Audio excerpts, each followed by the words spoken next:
திமுகவில் உள்ள கூட்டணி கட்சிகள் உங்களை நோக்கி வந்தா அப்படின்னு ஒரு வார்த்தத்தை வைக்கிறீங்க. அவங்க தான் உங்களை மதிக்கவே இல்லை, உங்களை சீண்டவே இல்லை. அப்புறம் எப்படி அங்கேருந்து உங்களுக்கு ஒரு பாசிட்டிவான ரெஸ்பான்ஸ் வரும்னு நினைக்கிறீங்க? இல்லை, காங்கிரஸ்ல இருந்து திமுக கூட்டணிகள் இந்தியா கூட்டணி நிச்சயமாக உடையும் என்பது இல்லை, அது உங்க எதிர்பார்ப்பு இல்லை. விஷயம் சொல்லிக்கிறேன். இப்போ நேற்று திருப்பரங்குன்ற விவகாரத்துக்காக நடக்குது. அதில் பேசுகிற திருமாவளவன் என்ன சொல்றாருன்னா, நேற்று கட்சி தொடங்கின தம்பி வந்து திமுக தீய சக்தின்னு சொல்றாரு. அவர் வந்து பாஜக பெற்றெடுத்த குழந்தைன்னு கடுமையாக விமர்சிக்கிறாரு. அவர் எப்படி உங்க கூட்டணி நோக்கி வருவார்? முக்கியமான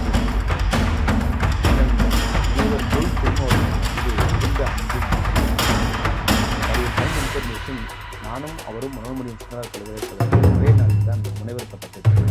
திமுக வந்து ஒரு கூட்டணியை வந்து விசிகாவோடு வைத்துக்கொண்டு நாங்கள் பெரிய குடும்பம் என்று சொல்கிறார்கள். ஆனால் திமுக ஒரு பெரிய ஒரு பவர்ஃபுல்லான பார்ட்டி என்பதெல்லாம் இல்லை. அவங்க வாக்கு சதவீதம் குறைந்திருக்கிறது.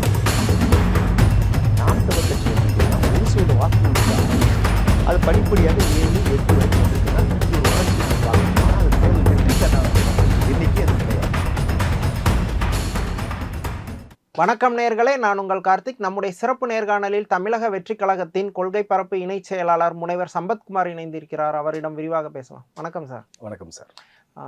சார், தேசிய ஜனநாயக கூட்டணிக்கு வரலன்னா விஜய் காணாமல் போயிடுவார் அப்படின்ட்டு தமிழிசை சவுந்தரராஜன் கடுமையாக விமர்சிச்சிருக்காங்க. இன்னொரு பக்கம் நயினா நாகேந்திரன் திமுகவை வீழ்த்தணும்னா விஜய் வந்து தேசிய ஜனநாயக கூட்டணிக்கு வந்தே ஆகணும் அப்படின்னு சொல்கிறாங்க. இந்த கருத்துக்களை நீங்கள் எப்படி பார்க்குறீங்க? அம்மா தமிழிசை சவுந்தரராஜன் அவர்களுடைய ஆசை அதுவாக இருந்தால் அது அவர்கள் தனிப்பட்ட ஆசை. ஆனால் அதற்கு தமிழக வெற்றி கழகம் வந்து பொறுப்பேற்காது. நாங்கள் அதுக்கு செவிசாய்க்க மாட்டோம். ஏன்னா கட்சியை நாங்கள் ஆரம்பித்தது எங்கள் தலைவர் வந்து அரசியல் எதிரி திராவிட முன்னேற்ற கழகம் என்றும் கொள்கை எதிரி பாரதிய ஜனதா கட்சி என்றும் நாங்கள் வெளிப்படையாக அறிவித்திருக்கிறோம். மதத்தை முன்னிறுத்தி மக்களை பிளவுபடுத்தக்கூடிய பாஜக என்பது எங்களுடைய கொள்கை எதிரி. ஒன்றியளவில் நாங்கள் அவர்கள் வந்து எதிர்க்கிறோம். அதே நேரத்தில் தமிழ்நாட்டை பொறுத்த வரைக்கும் இந்த மாநில அரசியல் நம்ம வந்து ஈடுபட்டு இருப்பதனால இங்கே இருக்கக்கூடிய மக்களாட்சி தத்துவத்திற்கு விரோதமாக இருக்கக்கூடிய திராவிட முன்னேற்ற கழகத்தை நம்ம வந்து அரசியல் எதிரியாக கொண்டிருக்கிறோம். ஏன்னா அவருடைய திமுகவை ஏன் அவருடைய கொள்கைகளை எதிர்க்கலையா அப்படின்னு கேட்டால், அவர்கள் முன்வைத்த திமுகவுடைய பல்வேறு கொள்கைகள் என்பது அண்ணாவினுடைய அவர் தான் திமுகவை உருவாக்குறாரு.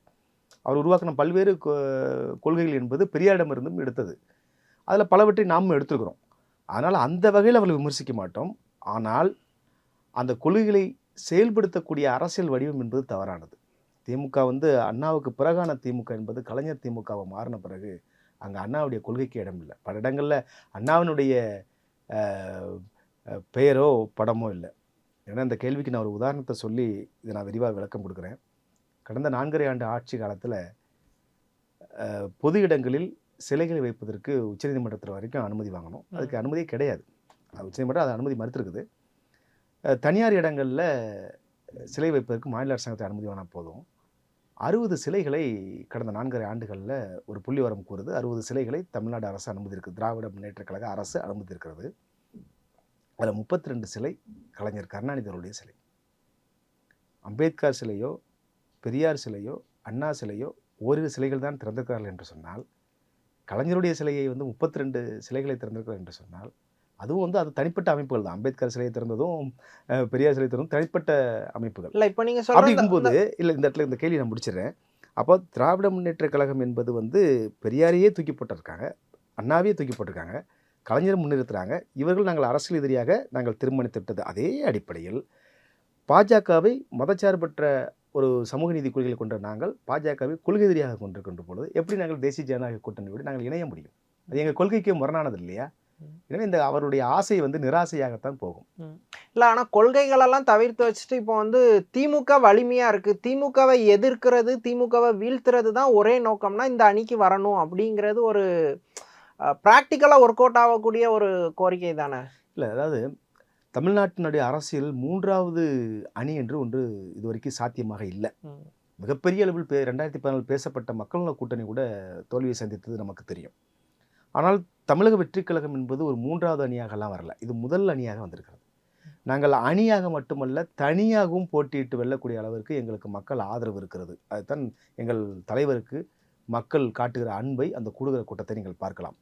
தமிழ்நாட்டில் 2026 சட்டமன்ற பொதுத் தேர்தலில் 4 முனை போட்டி இருப்பதாக ஊடகங்கள் இன்றைக்கு ஒரு உருவாக்கத்தை கள நிலவரத்தை கூறுகிறார்கள். ஒரு அணி தமிழக வெற்றி கழகம், இன்னொரு அணி இப்பொழுது ஆட்சியில் இருக்கக்கூடிய திராவிட முன்னேற்ற கழகம். மூணாவது முனைன்னு வச்சுக்கலாம், அணின்னு சொல்றத முனை.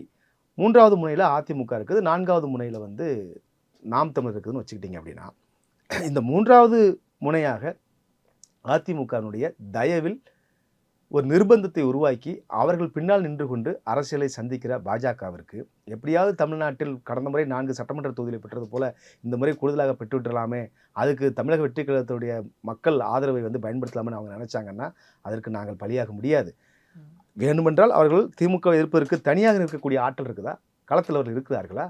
அதிமுக வந்து அதிமுகவில் சொல்ல முடியும் எங்களுக்கு பாஜக வேண்டான்னு சொல்லி, ஏன்னா இந்த நாடாளுமன்ற தேர்தலில் நம்ம பார்த்துக்கிறோம். பாஜகவால் சொல்ல முடியுமா எங்களுக்கு அதிமுக வேண்டான்னு சொல்லி? அவர்களால் வந்து தனியாக நிற்க முடியாது, ஒரு தனி அணியாக நிற்க முடியாது. தேசிய ஜனநாயக கூட்டணி அதிமுக இல்லாத ஒரு தேசிய ஜனநாயக கூட்டணி அவர்களால் உருவாக்க முடியுமானா அந்த அளவுக்கு அவர் களத்தில் இல்லை. அதனால ஏதாவது செய்து இந்த மண்ணில் வந்து மதவாத அரசியலை பூத்தி விடலாம், கால் பதித்து விடலாம் நினைக்கிற அந்த ஆசைக்கு நாங்கள் வந்து ஆள் கிடையாது. எங்கள் கொள்கை எதிரியோடும் அரசியல் எதிரியோடும் ஒருபொழுதும் எங்களுக்கு தேர்தல் உடன்பாடு என்பது கிடையாது. அந்த பட்டியலில் நாங்கள் அதிமுகவும் இப்பொழுது சேர்த்திருக்கிறோம். அவர்களோடையும் நாங்கள் கூட்டணி கிடையாது என்பது எங்களுடைய செயற்குழு தீர்மானம் நிறைவேற்றிருக்கிறது. நாங்கள் தனியாக நிற்போம் அல்லது எங்கள் தலைவரை முதல்வர் வேட்பாளராக ஏற்றுக்கொண்ட கட்சிகளோடு நாங்கள் கூட்டணி அமைப்போம். இதுதான் இல்ல இப்ப தனியா நின்னா இப்போ ஆளும் திமுகவை வீழ்த்திட முடியுமா? திமுக வந்து ரொம்ப பவர்ஃபுல்லா இருக்கு, தேவைக்காக அந்த கெப்பாசிட்டி இருக்குதா?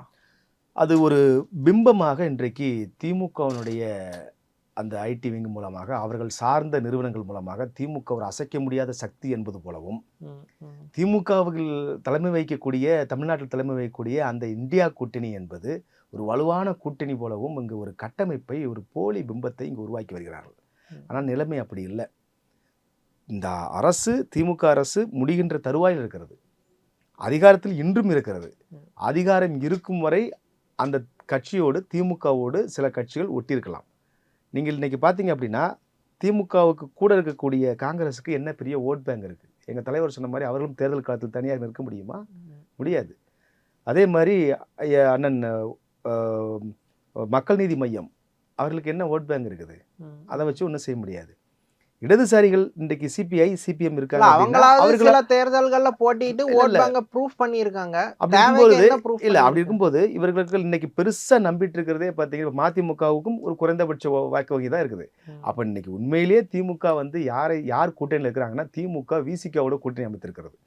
விசிகாவினுடைய வாக்குகளை பெற்றுதான் அவர்கள் வந்து பரவலாக தமிழ்நாடு முழுக்கும் அவர்கள் வந்து ஒரு ஆதரவு வந்து அண்ணன் முனைவர் தொல் திருமாவளவனுக்கு அவர்களுக்கு இருப்பதனால அவர் வந்து கஷ்டப்பட்டு இத்தனை ஆண்டுகாலம் உழைத்து மக்களை அணிதிரட்டி வைத்திருக்கிறார். அந்த பலத்தை, அந்த மக்களுடைய எழுச்சியை திமுக இன்றைக்கு விடுதலை சிறுத்தைகள் கட்சியில் கூட்டணியில் திமுக இருக்கிறது என்பதுதான் இந்த நேர்காணல் நான் பதிவு செய்யக்கூடிய விஷயம். ஏன்னா காங்கிரஸ், மதிமுக, இடதுசாரிகள், மக்கள் நீதி மையம் வாக்குகள் வந்து வெற்றிக்கு தேவையான வாக்குகள் கிடையாது. அப்போ திமுக வந்து ஒரு கூட்டணியை வந்து விசிகாவோடு வைத்துக்கொண்டு நாங்கள் பெரிய பிம்பம் என்று சொல்கிறார்கள். இன்னைக்கு 2016 ஜெயலலிதா இருக்கும்போது இந்த நிலைமை இன்னைக்கு இல்லை. அதே போல் ஒரு மக்கள் நல கூட்டணிக்கு உருவாக்குனா உண்மையிலே தாவேக்காவுக்கு அது மிகுந்த சவால் மிக்க ஒரு அணியாக இன்றைக்கு இருக்குங்கிறது தான் உண்மை. ஆனால் திமுக ஒரு பெரிய ஒரு பவர்ஃபுல்லான பார்ட்டி என்பதெல்லாம் இன்னைக்கு இல்லை. அவருடைய வாக்கு வங்கி சதவீதம் குறைந்து விட்டது. இப்போ நிறைய பேர் வந்து தமிழக வெற்றி கழகத்தினுடைய ஆதரவாளராக, எங்களுக்கு வாக்களிப்பவர்களாக, எங்களுடைய தொண்டர்களாக பல்வேறு கட்சியை சேர்ந்தவர்கள் இருக்கிறாங்க. நீங்கள் ஒரு கேள்வி கேட்டீங்க, வாக்குகள் நிரூபிக்கப்படாத ஒரு கட்சின்னு சொல்லி. அதாவது ஒரு புதிய அரசியல் கட்சி தேர்தலில் போட்டியிடாத கட்சிக்கு வாக்கு வங்கி இல்லை அப்படிங்கிறத நிரூபிக்கப்படலன்னு சொல்கிற வாதத்தை நான் ஏற்கிறேன். இது உண்மை. ஆனால் தேர்தலை பொறுத்தவரை கடந்த தேர்தலில் பெற்ற வாக்குகள் அடுத்த தேர்தலில் தொடருமா என்பதற்கு எந்த புள்ளிவரும் இல்லை. நீங்கள் நாம் தமிழர் கட்சி எடுத்துக்கிட்டிங்கன்னா 1% வாக்குகள் இருந்து ஆரம்பித்து அது படிப்படியாக 7, 8 வரைக்கும் வந்திருக்குன்னா இங்கே ஒரு வளர்ச்சியை நம்ம பார்க்குறோம். ஆனால் அது தேர்தல் வெற்றிக்கான எண்ணிக்கை அது கிடையாது. இப்போ இதுவே 2021, 24 அவருடைய வளர்ச்சி 26 இருக்குமா அப்படிங்கிறது ஒரு பெரிய $1 மில்லியன் கொஸ்டின் ஒரு பக்கம் இருக்கட்டும். இன்னொரு பக்கம் 71 சட்டமன்ற தேர்தலில் கலைஞர் திமுக பெற்ற வாக்குகள் வந்து அவர்களால் ஏன் 77 பெற முடியல? திமுகவுடைய வாக்கு வங்கி என்ன ஆச்சு? சரி 77, 81, 84 எம்ஜிஆர் காலத்தை விட்டுருங்க. 89 எம்ஜிஆர் மறைவுக்கு பிறகு அதிமுக 2 உறைஞ்சதுக்கப்புறம் ஜானகி அணி, ஜெயலலிதா அணின்னு சொல்லி அன்னைக்கு வரும்பொழுது அன்றைக்கு திமுக 89 ஆட்சி பிடிக்குது. அன்றைக்கு ஒரு வாக்கு வங்கி வச்சுருந்தாங்கல்ல, அது 91 எங்கே போச்சு? 91ல ராஜீவ்காந்தி படுகொலைக்கு பிறகு அதிமுகவுக்கு ஒரு மிகப்பெரிய வெற்றி வெற்றி கிடைச்சு. அந்த வாக்கு வங்கி ஏன் 96 இல்லாம போச்சு? அப்ப இங்க என்ன, இங்க தேர்தல் களத்துல என்ன பார்க்கணும்னா, ஒரு தேர்தல்ல ஒரு கட்சி வாங்கின வாக்கு என்பது அடுத்த தேர்தல்ல அந்த கட்சி அதே அளவுக்கு வாங்குவாங்களா, இல்ல அப்படியே கிராஜுவலா கூட்டிட்டு போகும்போது எந்த அறிவியல் பூர்வமான கணக்கும் கிடையாது. ஒவ்வொரு தேர்தலும் அந்தந்த காலகட்டங்கள் இருக்கக்கூடிய அந்த மாநிலத்தினுடைய மக்களுடைய மனநிலையை பொறுத்தது. இல்ல நீங்க சொல்றபடி வாக்கு சதவீதம்ங்கிறது கூடும் குறையும் தான், அந்தந்த காலகட்டத்தை பொறுத்தது, மக்கள் மனநிலையை பொறுத்தது. ஆனா அதிமுக திமுக மாதிரி வலிமையான கட்சிக்கு என்ன அட்வான்டேஜ் இருக்குன்னா, எவ்வளவு குறைஞ்சாலும் ஒரு 25% அவங்களுக்கு வந்து எல்லா டைமே ரீடைன் ஆயிருக்கு. நீங்க சொல்ற பெரிய தோல்வி அடைஞ்ச 91 தேர்தலா இருக்கட்டும், திமுகவுக்கு ஓட் பர்சன்டேஜ் செக்யூர் ஆயிருக்கும், 96ல ஏடிஎம்கேக்கு செக்யூர் ஆயிருக்கும். அதுதான் வந்து பேஸ் ஓட் பர்சன்டேஜ்னு சொல்லுவாங்க. இப்போ தேவைக்கு அப்படி ஒரு பர்சன்டேஜே இல்லை அப்படிங்கிறது தான் எல்லாரும் சொல்றாங்க. அதாவது நிரூபிக்கப்பட்ட வாக்கு வங்கி இல்லை அப்படின்னு நீங்கள் சொல்லக்கூடிய அதே நேரத்தில் எங்கள் கட்சிக்கு பதிவு செய்யப்பட்ட வாக்காளர்கள், அதாவது எப்படின்னா வெறுமனையா வந்து ஒரு மிஸ்டு கால் கொடுத்து நாங்கள் உறுப்பினர்களை சேர்க்கல. வாக்காளர் அடையாள அட்டை எண்ணை கொடுத்து அந்த வாக்குச்சாவடியை முதற்கொண்டு அந்த தகவல்கள்லாம் பெறப்பட்டு தான் அவர்கள் வந்து உறுப்பினராக இணைய முடியும். யார் வேணாலும் உறுப்பினராக இணைஞ்சிட முடியாது. அவர்கள்ட்ட தேர்தல் வாக்காளர் அடையாள அட்டை இல்லை அப்படின்னா ஒரு உறுப்பினராக ஆக முடியாது. அப்படி நாங்கள் கட்சி ஆரம்பித்த உடனேயே எங்களுக்கு வந்து கடந்த ஆண்டே 1 கோடிக்கு மேற்பட்ட தொண்டர்கள் இணைஞ்சிட்டாங்க. இப்பொழுதும் கூடுதலாக மை டிவிகே ஆப் மூலமாக எங்கள் தொண்டர்கள் பொறுப்பாளர்கள் வந்து வீடு வீடாக போய் குடும்பமாக உறுப்பினர்களை சேர்த்து வராங்க. எங்கள் தலைவருக்கு கூடுகிற கூட்டம் என்பது வந்து எங்களுடைய கட்சி தொண்டர்கள் என்பதை தாண்டி, ஆதரவாளர்கள் என்பதை தாண்டி பொதுமக்களும் வர்றாங்க. இந்த கூட்டம் வாக்குகளாக மாறுமா அப்படின்னு ஒரு குற்றச்சாட்டை வைக்கிறாங்க. அதை மாறும் என்பதற்கான புள்ளி விவரங்களை நான் கூறுறேன். நீங்கள் சொன்ன மாதிரி திமுகவுக்கு நிரந்தர வாக்கு வங்கின்னு சொல்லி ஒரு புள்ளி ஒரு எண்ணிக்கையை சொன்னீங்க. அது 30ங்கிறாங்க, 29. இப்போ எங்களுடைய புள்ளி விவரங்கள் படி அது இன்னைக்கு 25க்கு மேலே இருக்குன்னு வச்சுக்குவோம். நான் அதை மறுக்கலை. திமுகவுடைய நிரந்தர வாக்கு வங்கியாக ஒரு 25% இருக்கும். கூட்டணி கட்சிகள் மூலமாக அவர் ஒரு 4லிருந்து 5% வாங்குவாங்க அப்படின்னு நீங்கள் சொன்னால் கூட, இந்த தேர்தலில் திமுகவிடமிருந்தும் குறிப்பாக திமுக கூட்டணி கட்சிகள், விடுதலை சிறுத்தைகள் கட்சி உட்பட பல்வேறு கட்சிகளிலிருந்து எங்களுக்கு வந்து ஓட் பேங்க் எங்களுக்கு மாறி இருக்கு. இது ஒன்று. இன்னொன்று, திமுகவுக்கு இணையாக இன்னும் சொல்லப்போனால் பல தேர்தல்களில் திமுகவுடைய அதிகமான அளவிற்கு ஒரு நிரந்தர வாக்கு வங்கியை அதிமுக வைத்திருந்தது. அது 72லிருந்து தொடங்கினது. 77 தேர்தல் வெற்றிக்கு பயன்பட்டது. 2016ல் எடப்பாடியார் தலைமையில் கூட அங்கே ஒரு இத்தனை எம்எல்ஏக்கள் வந்திருக்காங்கன்னா அது காரணம் 3 காரணம் தான். ஒன்று புரட்சித் தலைவர், இன்னொன்று புரட்சித் தலைவி, 3வது வந்து இரட்டை இலை. இதை தாண்டி வந்து எடப்பாடியார் தலைமைக்காகலாம் அங்கே இத்தனை எம்எல்ஏக்கள் ஜெயிக்கல. இன்னும் குறிப்பாக சொல்லணும்னா அந்தந்த பகுதியில் தனிப்பட்ட, இப்போ எங்கள் கோவில்பட்டி தொகுதி எடுத்தீங்கன்னா கடம்பூர் ராஜு என்கிற முன்னாள் அமைச்சர் 3வது முறையாக ஜெயித்ததுக்கு ஒரு தனிப்பட்ட ஆளுமை ஒரு காரணம். அங்கே எடப்பாடியார் தலைமைக்காகலாம் அங்கே வாக்கு கிடையாது. கடம்பூர் ராஜுங்கிற தனிப்பட்ட மனிதருடைய செல்வாக்கு ரெட்டலையும் புரட்சித் தலைவரும் புரட்சித் தலைவியும் தான் அங்கே இருந்தது. இப்போ கடந்த காலங்களில் இந்த 2 ஆண்டுகளில் அதிமுகவுடைய நிரந்தர வாக்கு வங்கியில் அங்கே ஓட்ட விழுதுருக்கு. அங்கே வாக்குகளை தான் எங்கள் சேலத்தில் நடந்த முதல் கொள்கை விளக்க பொதுக்கூட்டத்தில் எங்களுடைய தேர்தல் மேலாண்மை பொதுச்செயலர் ஆதவர்ஜன் ஒரு வார்த்தை சொன்னார். ஒரு உண்மையான அதிமுக தொண்டனுடைய இரத்தத்தில் திமுக எதிர்ப்பு என்பது கலந்திருக்கும். சமகாலத்தில் திமுக எதிர்ப்பை தொடர்ந்து சமரசமின்றி முன்வைக்கக்கூடிய வலுவான கட்சியாக தமிழக வெற்றி கழகத்தை அதிமுக தொண்டர்கள் பார்க்கிறார்கள். அதனால் அவர்களுடைய வாக்கு அவர்களெல்லாம் இங்கே வந்துட்டாங்கன்னு சொன்னார். அன்றைக்கி சொல்லும் பொழுது பலர் அதை வந்து ஏற்றுக்காமல் விமர்சனம் வச்சாங்க. அது இன்றைக்கி கொஞ்சம் கொஞ்சமாக அதிமுகவுடைய வாக்கு வங்கி கரைந்து அது இன்றைக்கு தாவேக்காவுக்கு நெருங்கியது. ஏற்கனவே எங்களுக்கு இருந்த அந்த இளைஞர்களுடைய ஆதரவு, பெண்களுடைய ஆதரவு, இப்பொழுது சிறுபான்மை மக்களுடைய ஆதரவு, அதே மாதிரி அரசியல் முக்கியத்துவம் பெறாத பல்வேறு சமூகங்கள் வந்து இன்னைக்கு அவர்களுக்கு கிடைத்த வாய்ப்பாக தமிழக வெற்றி கழகத்தை பார்க்குறாங்க. அதனால் ஐயா செங்கோட்டையன் அவர்கள்லாம் வந்த பிறகு நிச்சயமாக இந்த வாக்கு வங்கி வந்து வெளியே உடைஞ்சிருக்குங்கிறத வெளிப்படையாக. இப்போ நீங்கள் சொல்கிறபடி அதிமுகல இருந்து கொஞ்சம் பர்சன்டேஜ் உங்களுக்கு வந்திருக்கு, சிறுபான்மையினர் வந்திருக்கு, பெண்கள் வாக்குகள்லாம் வந்திருக்கு, அதெல்லாம் ஃபைன், கண்டிப்பாக அது வரும். ஆனால் அது வந்து திமுக கூட்டணியை வீழ்த்துற அளவுக்கு பிக் பர்சன்டேஜாக இருக்குமா அப்படிங்கிறது தான் கொஸ்டின். அதிகபட்சம் ஒரு கூட்டணி இல்லாமல் டிவிகேவால் ஒரு 12% வாங்கலாம் அப்படிங்கிறது தான் பெரும்பாலான கணிப்பு. அதை வச்சுட்டு நீங்கள் எப்படி ஆட்சி மாற்றத்தை ஏற்படுத்துவீங்க, இல்லை திமுக ரொம்ப குறைவான மதிப்பீடாக நான் பார்க்குறேன். ஏன்னா தராசு ஷியாம் உள்ளிட்ட பல்வேறு மூத்த பத்திரிகையாளர்கள் இன்னைக்கு 20%ங்கிறத இன்னைக்கு சமீப காலமாக ஏற்றுக்கிட்டாங்க. ஆரம்பத்தில் அவர்கள் என்ன புள்ளி விவரங்களை எங்களுக்கு முன்வைத்தாலும் எனக்கு தெரியாது. தொடர்ச்சியாக இந்த டிசம்பர்லேருந்து நாங்கள் பார்க்குறோம். புதுச்சேரி மக்கள் சந்திப்பு, ஈரோடு மக்கள் சந்திப்பு, எங்களுடைய தொடர்ச்சியாக நாங்கள் நிகழ்வு நடத்திட்டு வரும்போது மக்களுடைய ஆதரவை பொறுத்து 20% மினிமம் சொல்கிறாங்க. பட் எங்களுக்கு நாங்கள் மக்களை சந்தித்து அவர்களிடமிருந்து பெறப்பட்ட அந்த கருத்துக்களின் அடிப்படையில் திமுகவை வீழ்த்துவதற்கு தேவையான ஒரு குறைந்தது 31லிருந்து 37% வாக்குகளை பெறுவோம் தனியாக நின்று. இப்போ எங்கள் தலைவரை முதல்வர் வேட்பாளராக ஏற்றுக்கொண்டு கூட்டணி கட்சிகள் வந்தால் நிச்சயமாக இந்த இடத்துல நீங்கள் வந்து யார் யார் இல்லை, திமுக என்கிற தனிப்பட்ட கட்சி கிடையாது, பாஜக என்கிற கட்சி கிடையாது, அதிமுக என்ற கட்சி கிடையாது. இதை நீங்கள் பதிவு பண்ணிக்கோங்க. இந்தியா கூட்டணியில் இருக்கக்கூடிய திமுக தவிர்த்த கட்சிகள், அதே மாதிரி அதிமுக பாஜக தவிர்த்த கட்சிகள், இன்னும் பல்வேறு ஜனநாயக சக்திகள், நாம் தமிழரை விட்டுருங்க, அவங்க எப்போவுமே தனியாக இருப்பாங்க. அப்போ இது போன்ற ஒரு கட்சிகள் இங்கே உள்ளே வந்தால் அந்த சதவீதம் என்பது நாங்கள் எதிர்பார்த்து 31 to 37 வரைக்கிறதுல கூடுதலாக 1, 2 கிடைக்கும். அப்போ ஒரு 160 இடங்களுக்கு குறையாமல், நான் 160ன்னு சொல்கிறது மினிமம் தான் சொல்கிறேன், 120 இடங்களுக்கு குறையாமல் தமிழக வெற்றிக் கழகம் தமிழ்நாட்டில் வெற்றி பெறும் என்கின்ற அந்த மக்களுடைய கருத்து கணிப்பை நாங்கள் தொடர்ச்சியாக களத்திலிருந்து பெறுகிறோம். இது வேற யாரோ உங்களுக்கு எங்களுக்கு இப்போ நீங்க சொல்லும் போதே கூட்டணி கட்சிகள், அதாவது திமுகல உள்ள கூட்டணி கட்சிகள் உங்களை நோக்கி வந்தா அப்படின்னு ஒரு வார்த்தை வைக்கிறீங்க. அவங்க தான் உங்களை மதிக்கவே இல்லை, உங்களை சீண்டவே இல்லை. அப்புறம் எப்படி அங்க இருந்து உங்களுக்கு ஒரு பாசிட்டிவான ரெஸ்பான்ஸ் வரும்னு நினைக்கிறீங்க? இல்லை, காங்கிரஸ்ல இருந்து ஆட்சியிலும் பங்கு அதிகாரத்திலும் பங்கு என்கின்ற ஒரு முழக்கம் வெளிவந்ததை நீங்க பார்க்கலாம். ரொம்ப மைக்ரோவா வந்துச்சு. அதுக்கப்புறம் ஸ்டாலின் தலைமையில கூட்டணின்னு அவங்க இன்னைக்கும் இருக்குது. இன்னைக்கும் நீங்க இன்றைக்கு செய்தித்தாள்ல நீங்க காங்கிரஸ் கட்சியிலிருந்து அந்த ஆட்சியிலும் பங்கு அதிகாரத்திலும் பங்குகின்ற ஒரு கருத்து வெளிவந்ததை நீங்க பார்க்கலாம்.